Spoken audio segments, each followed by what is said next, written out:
Salut, je m'appelle Angéline et je suis devenue infirmière suite à un accident avec un bus. Alors j'ai 25 ans et je suis infirmière depuis environ 3 ans et je travaille dans les soins à domicile. Alors j'avais 15 ans et j'étais à l'internat à l'Institut Dionnet et du coup qui dit internat dit que j'avais des bagages. Donc un vendredi soir en rentrant chez moi, ça s'est passé aux 4 cantons et en voulant reprendre mes affaires dans la soute du bus, le bus a redémarré au même moment, ce qui m'a fait tomber en arrière et avec les roues arrière, il m'a carrément écrasé les jambes. Et j'avais une fracture ouverte des orteils au genou. Alors oui, je ne l'ai pas su tout de suite, mais les médecins ont hésité à l'amputation. C'est ma mère qui m'en a parlé une fois que j'étais sortie de l'hôpital parce que vu l'accident avec les pneus, la route, il y avait un gros risque infectieux. Donc c'est ma mère qui, comme j'étais mineure, qui a insisté pour pas couper ma jambe et heureusement parce que voilà aujourd'hui je sais marcher, je sais refaire toutes les activités comme avant. Donc merci maman.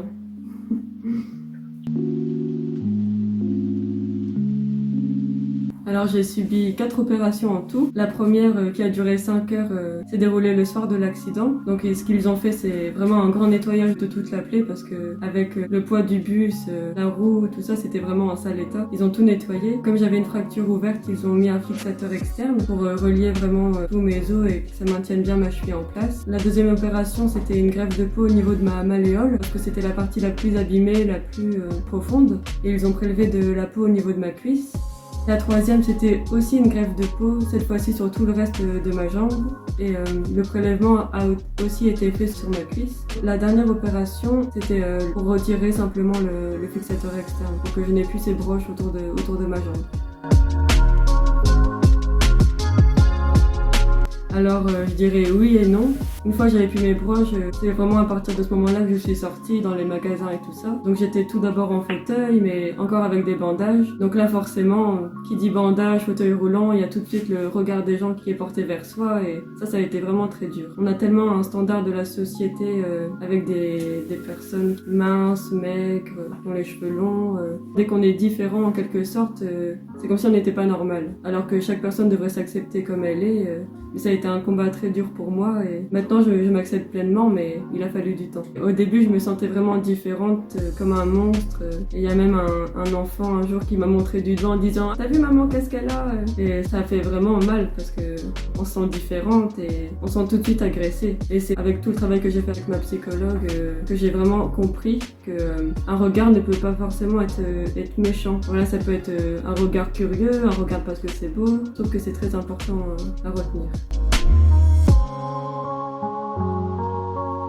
Après mon accident, une fois que j'étais rentrée chez moi, je suis allée voir mon médecin traitant qui m'a dit clairement « il faut que vous voyiez un psychologue ». Donc moi j'avais 15 ans, c'était un peu compliqué, je me disais non je veux pas. Pour moi un psychologue c'était être fou ou être différent, alors je ne voulais pas. Puis mes proches ont insisté, m'ont dit « mais si, essaie, ça te fera du bien ». Donc j'ai finalement accepté. La première fois ma mère et mon beau-père m'ont accompagnée. Franchement je remercierai jamais assez ma psychologue de m'avoir tant aidée parce que ça a été un travail très long. J'ai eu un stress post-traumatique. C'était un travail très long, mais je la remercierai jamais assez, franchement. Merci à elle. Et concernant la personne qui m'a accidentée, j'ai eu ce besoin pour vraiment passer le cap, de mettre un visage sur lui. Et j'ai pris la décision d'aller le voir. Donc j'étais accompagnée de ma psychologue et voilà, on a discuté, on a même repris le bus ensemble. Voilà, il a proposé qu'on fasse un tour de bus et ça m'a vraiment aidé à surmonter cette étape de passer à autre chose en fait. Et c'est un peu bizarre d'expliquer ça comme ça, mais je ne lui en veux pas. Je me dis que sans cet accident je ne serais pas la même personne, je n'aurais pas la même vision des choses et là j'aime mes cicatrices, ça fait partie de ma vie, c'est mon combat et c'est grâce à ça que je suis devenue infirmière. Oui, il est clairement lié à ça. On m'a tellement apporté d'aide, de soutien, que je me suis dit « mais pourquoi je ne ferais pas la même chose ?» C'était un peu comme un défi que je me suis lancé. Je ne connaissais pas du tout ce milieu-là, mais je me suis dit « allez, pourquoi pas se lancer dans ça ?» Et voilà que je suis infirmière depuis 3 ans.